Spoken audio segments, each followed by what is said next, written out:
ಇವಾಗ ಯೋಗ ಕ್ಲಾಸ್ ಮುಗೀತು. ಇವತ್ತು ನಾನು ಇದನ್ನು ಮಾಡಿದ್ದೆ, ಶಾವಿಗೆ ಉಪ್ಪಿಟ್ಟು ಮಾಡಿದ್ದೆ. ಶಾವಿಗೆ ಉಪ್ಪಿಟ್ಟು ತುಂಬಾ ಚೆನ್ನಾಗಿರುತ್ತೆ, ಆದರೆ ಸ್ವಲ್ಪ ಟಿಪ್ಸ್ನ ನಾವು ಫಾಲೋ ಮಾಡಿ ಮಾಡಬೇಕಾಗುತ್ತೆ. ಏನಂತಂದರೆ, ನೀವು ತೊಗೋಬೇಕಾದ್ರೆ ಶಾವಿಗೆ ತೊಗೋಬೇಕಾದ್ರೆ MTR ತೊಗೊಂಡ್ರೆ ತುಂಬ ಚೆನ್ನಾಗಿರುತ್ತೆ. ಯಾಕೆಂದರೆ ರೋಸ್ಟ್ ಆಗಿರುತ್ತೆ.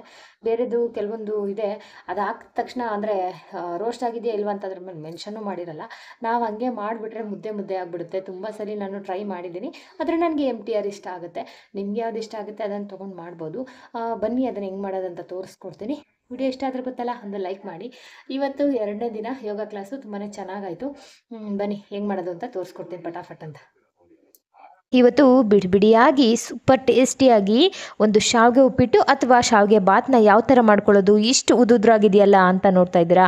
ಖಂಡಿತವಾಗ್ಲೂ ಅದನ್ನು ಶೇರ್ ಮಾಡ್ತೀನಿ ಯಾವ ಥರ ಮಾಡ್ಕೊಳ್ಬೋದು ಅಂತ. ಎಷ್ಟು ಸಲ ಮಾಡಿದ್ರು ಒಂದೊಂದ್ಸಲಿ ಜಾಸ್ತಿ ಮುದ್ದೆ ಥರ ಆಗೋದು, ಈ ಥರ ಎಲ್ಲ ಆಗುತ್ತೆ. ಇದನ್ನು ಉಡುಡಿಯಾಗಿ ಮಾಡ್ಕೊಳ್ಬೇಕಂತಂದರೆ ಇಲ್ಲೊಂದು ಸ್ವಲ್ಪ ಟಿಪ್ಸ್ ಆ್ಯಂಡ್ ಟ್ರಿಕ್ಸ್ನ ನಾವು ಫಾಲೋ ಮಾಡಬೇಕಾಗುತ್ತೆ. ಬನ್ನಿ ಅದನ್ನು ಯಾವ ಥರ ಮಾಡೋದು ಅಂತ ತೋರಿಸ್ಕೊಡ್ತೀನಿ.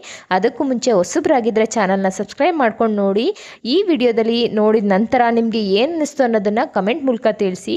ಬನ್ನಿ ನೋಡೋಣ ಯಾವ ಥರ ಮಾಡೋದು ಇದನ್ನು. ಒಂದು ಪಾತ್ರೆಯಲ್ಲಿ ನೀರು ಇಟ್ಕೊಂಡಿದ್ದೀನಿ. 1 ಬೌಲು ನೀವೇನಾದರೂ ಶಾವಿಗೆ ತೊಗೊಂಡ್ರೆ 3 ಬೌಲಷ್ಟು ನೀರನ್ನ ಹಾಕ್ಕೊಳ್ಬೇಕಾಗುತ್ತೆ. ಇಲ್ಲಿ ನಾನು 3 ಜನಕ್ಕೋಸ್ಕರ ಮಾಡ್ತಾಯಿದ್ದೀನಿ. ಈ ಥರ ಒಂದೇ 1 ನಿಮಿಷ ನೀವು ಕುದಿಸ್ಕೊಳ್ಬೇಕು. ಜಾಸ್ತಿ ಕುದಿಸಿದ್ರೆ ಮುದ್ದೆ ಥರ ಆಗುತ್ತೆ. ಒಂದೇ 1 ನಿಮಿಷ, 1 ಕುದಿ ಬರುತ್ತಲ್ವ ಅಷ್ಟೇ ಸಾಕು. ಇದಕ್ಕೆ ಎಣ್ಣೆ ಬೆಣ್ಣೆ ಏನೂ ಹಾಕೋ ಅವಶ್ಯಕತೆ ಇಲ್ಲ, ಉಡುಡಿಯಾಗಿ ಆಗುತ್ತೆ.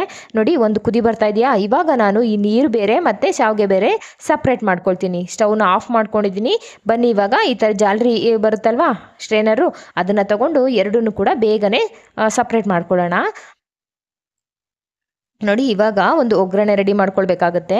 ಇಲ್ಲಿ ನಾನು 2ರಿಂದ 3 ಸ್ಪೂನಷ್ಟು ಎಣ್ಣೆ ಹಾಕ್ಕೊಂಡು ಸ್ವಲ್ಪ ಸಾಸಿವೆ ಹಾಕ್ಕೊಂಡಿದ್ದೀನಿ. ಸಾಸಿವೆ ಮತ್ತು ಅರ್ಧ ಸ್ಪೂನಷ್ಟು ಜೀರಿಗೆನೂ ಕೂಡ ಹಾಕ್ಕೊಳ್ತೀನಿ. ಇವೆರಡೂ ಕೂಡ ಚಿಟಪಟ ಅಂದಿದ ನಂತರ ನಾವು ಉದ್ದಿನಬೇಳೆನ ನೀವು ಯಾವತ್ತೂ ಸ್ಕಿಪ್ ಮಾಡೋಕ್ಕೆ ಹೋಗಬೇಡಿ. ಶಾವಿಗೆ ಉಪ್ಪಿಟ್ಟಲ್ಲಿ ತುಂಬ ಚೆನ್ನಾಗಿ ರುಚಿ ಕೊಡುತ್ತೆ ಉದ್ದಿನಬೇಳೆ. ನೋಡಿ ಉದ್ದಿನಬೇಳೆ, ಕಡಲೆಬೇಳೆ ಮತ್ತು ಗೋಡಂಬಿ ಇದ್ದರೆ ಹಾಕ್ಕೊಳ್ಳಿ. ಖಾರಕ್ಕೆ ನಾನು ಹಸಿಮೆಣಸಿಕಾಯಿನ ಬಳಸ್ಕೊಂಡಿದ್ದೀನಿ. ಹಸಿಮೆಣಸಿಕಾಯಿ ಪೂರ್ತಿಯಾಗಿ ನೋಡಿ ಈ ಥರ ಖಾರ ಬಿಟ್ಟ ನಂತರ ಇಲ್ಲಿ ನಾನು ಒಂದೇ 1 ಬೌಲಷ್ಟು ನಾನು 1 ವಿಷಲ್ ತಗೊಂಡು ಈ ಒಂದು ಬಟಾಣಿನ ರೆಡಿ ಮಾಡಿ ಇಟ್ಕೊಂಡಿದ್ದೆ. ಇವಾಗ ಬಟಾಣಿ ಸೀಸನ್ ಆಗಿರೋದ್ರಿಂದ ಎಲ್ಲ ಕಡೆ ಬಟಾಣಿ ಅಲ್ಲಿ ಸಿಗುತ್ತಲ್ವ ನಮಗೆ, ಹಸಿ ಬಟಾಣಿ, ಅದನ್ನು ಈ ಥರ ಎಣ್ಣೆಯಲ್ಲಿ ಹುರಿಯೋದ್ರಿಂದ ಇನ್ನಷ್ಟು ಟೇಸ್ಟಿಯಾಗಿ ಒಂದು ರೆಡಿ ಆಗುತ್ತೆ. ಹಾಗಾಗಿ ನಾನು ಎಣ್ಣೆಯಲ್ಲಿ ಹುರ್ಕೊಳ್ತಾ ಇದ್ದೀನಿ. ಹುರಿದ ನಂತರ ಇದಕ್ಕೆ ರುಚಿಗೆ ಇವಾಗಲೇ ನಾನು ಉಪ್ಪನ್ನ ಹಾಕ್ಕೊಳ್ತೀನಿ. ಈ ಒಂದು ಬಟಾಣಿನೂ ಕೂಡ ಉಪ್ಪನ್ನ ಹಿಡ್ಕೊಳ್ಳಿ ಅನ್ನೋದಕ್ಕೋಸ್ಕರ ನಾನು ಈ ಟೈಮಲ್ಲಿ ಹಾಕ್ಕೊಳ್ತಾ ಇದ್ದೀನಿ. ನಂತರ ಒಂದು ಚಿಟಿಕೆ ಅರಿಶಿನೂ ಕೂಡ ಹಾಕ್ಕೊಳ್ತೀನಿ. ಅರಿಶಿನ ಹಾಕೋದ್ರಿಂದ ಎಲ್ಲ ಕಡೆ ಈವನಾಗಿ ಸ್ಪ್ರೆಡ್ ಆಗುತ್ತೆ ಅರಿಶಿನ. ಹಾಗಾಗಿ ಇವಾಗ ನಾನೇನು ಮಾಡ್ತೀನಿ ಅಂದರೆ 2ರಿಂದ 3 ಸ್ಪೂನಷ್ಟು ತೆಂಗಿನಕಾಯಿ ತುರಿನ ಬಳಸ್ಕೊಳ್ತೀನಿ. ಇದೇ ಟೈಮಲ್ಲಿ ಬಳಸಬೇಕು. ಏನು ಲಾಸ್ಟಲ್ಲಿ ಹಾಕಿದ್ರೆ ಏನಾಗುತ್ತೆ, ಒಂದು ಕಡೆ ತೆಂಗಿನಕಾಯಿ ತುರಿ ಸೇರಿಕೊಳ್ಳುತ್ತೆ, ಇನ್ನೊಂದು ಕಡೆ ಸೇರಿಕೊಳ್ಳಲ್ಲ.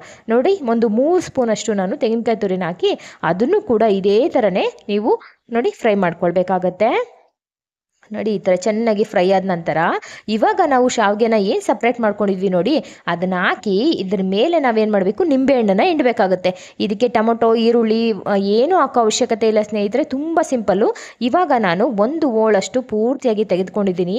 ನಿಂಬೆಹಣ್ಣನ್ನು ಈ ಥರ ಹಿಂಡಿ ಅದರದ್ದು ಏನು ಸೀಡ್ಸ್ ಇರುತ್ತೆ ಅದೆಲ್ಲ ನಮ್ಮ ಬೆರಳಿನ ಇದಕ್ಕೆ ಸಿಗಾಕೊಳ್ಳುತ್ತೆ. ಹಾಗಾಗಿ ನಾನು ಈ ಥರ ಹಿಂಡ್ಕೊಂಡಿದ್ದೀನಿ. ಈ ಥರ ಹಿಂಡಿದ ನಂತರ ಪೂರ್ತಿಯಾಗಿ ನಾವು ಒಂದೊಂದು ಒಂದು ಶಾವಿಗೆ ಕಣಕ್ಕೂ ಕೂಡ ಒಗ್ಗರಣೆ ಸೇರಿಕೊಳ್ಬೇಕು. ಆ ಥರ ನೀವು ಮಿಕ್ಸ್ ಮಾಡಬೇಕು. ನಿಮ್ಗೆ ಏನಾದರೂ ಜಾಸ್ತಿ ಬೆಂದೋಯ್ತಪ್ಪ ಏನು ಮಾಡೋದು ಅಂತ ಅಂದರೆ ತಕ್ಷಣಕ್ಕೆ ನೀವು ಆ ಒಂದು ಸಪ್ರೇಟ್ ಮಾಡ್ತೀರಲ್ವ ಆವಾಗಲೇ ತಣ್ಣೀರನ್ನ ಹಾಕ್ಬಿಡಿ. ಆವಾಗ ನಿಮ್ಗೆ ಏನಾಗುತ್ತೆ, ಎಷ್ಟು ಬೆಂದಿದೆ ನೋಡಿ ಶಾವಿಗೆ ಅಷ್ಟಕ್ಕೇ ಸ್ಟಾಪ್ ಆಗುತ್ತೆ. ನೀವೇನಾದರೂ ತಣ್ಣೀರು ಹಾಕಿಲ್ಲ ಅಂತಂದರೆ ಏನಾಗುತ್ತೆ, ತುಂಬಾ ಶಾವಿಗೆ ಬೆಂದೋಗ್ಬಿಟ್ಟು ಮುದ್ದೆ ಥರ ಆಗಿ ಒಗ್ಗರಣೆ ಯಾವುದಕ್ಕೂ ಕೂಡ ಹಿಡ್ಕೊಳ್ಳಲ್ಲ. ಗೊತ್ತಾಯ್ತಲ್ಲ ನಿಮಗೆ. ಇವಾಗ ನೀಟಾಗಿ ಮಿಕ್ಸ್ ಮಾಡ್ಕೊಳ್ಳಿ. ರಫಾಗಿ ನೀವು ಮಿಕ್ಸ್ ಮಾಡೋಕ್ಕೆ ಹೋಗಬೇಡಿ. ಈ ಥರ ಸಾಫ್ಟಾಗಿ ನೀವು ಮಿಕ್ಸ್ ಮಾಡ್ಕೊಳ್ಳಿ. ಎಲ್ಲ ಒಗ್ಗರಣೆ ಇದೆ ಅಲ್ವಾ ಅದು ಎಲ್ಲ ಒಂದು ಶಾವಿಗೆಗೆ ಸೇರಿಕೊಳ್ಬೇಕು. ನೋಡಿ ಈ ಥರ ಮಿಕ್ಸ್ ಆದ ನಂತರ ಸೂಪರಾಗಿ ಟೇಸ್ಟಿಯಾಗಿ ರೆಡಿ ಆಗುತ್ತೆ. ಇದಕ್ಕೆ ನಾವು ಲಾಸ್ಟಲ್ಲಿ ಒಂದಷ್ಟು ಕೊತ್ತಂಬರಿ ಸೊಪ್ಪನ್ನ ಹಾಕ್ಕೊಂಡ್ರೆ ಸೂಪರಾಗಿ ರೆಡಿಯಾಗಿರೋಂಥ ಶಾವಿಗೆಗೆ ನೀವು ತೆಳುವಾಗಿ ಒಂದು ಚಟ್ನಿನ ತೆಂಗಿನಕಾಯಿ ಚಟ್ನಿನ ಮಾಡ್ಕೊಳ್ಳಿ. ತೆಂಗಿನಕಾಯಿ, ಕಡಲೆ, 1-2 ಹಸಿಮೆಣಸಿಕಾಯಿ, ಸ್ವಲ್ಪ ಕೊತ್ತಂಬರಿ ಸೊಪ್ಪು ಇಷ್ಟನ್ನು ಹಾಕಿ ನೀವು ಒಂದು ಒಳ್ಳೆ ಚಟ್ನಿನ ಮಾಡಿಕೊಂಡ್ರೆ ಹೋಟೆಲ್ ಸ್ಟೈಲಲ್ಲಿ ಶಾವಿಗೆ ಬಾತು ಅಥವಾ ಶಾವಿಗೆ ಉಪ್ಪಿಟ್ಟು ರೆಡಿ ಆಗುತ್ತೆ.